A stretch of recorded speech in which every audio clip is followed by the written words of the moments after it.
मोहतरम नाज़रीन, army chief general Qamar Javed Bajwa ने हुक्म दिया है कि हज़ारा बरदरी की सिक्योरिटी के लिए एक अलग से स्पेशल फोर्स तैनात की जाए।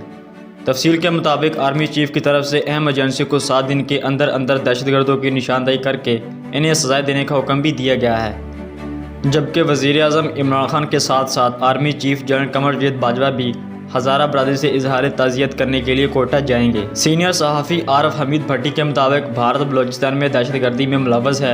ये तकरीबन 25 साल से ऐसा कर रहा है। यहाँ वाज़ेह है कि हज़ारा बरदरी के कत्ल में मुलव्वस अनासर की निशानदेही कर दी गई है। साबिक़ वज़ीर दाखिला बलोचिस्तान सरफराज बुगटी ने बताया है कि हज़ारा बरदरी के खिलाफ होने वाले वाक़यात में मुलव्वस मुल्ज़मान की निशानदेही पहले से हो गई है।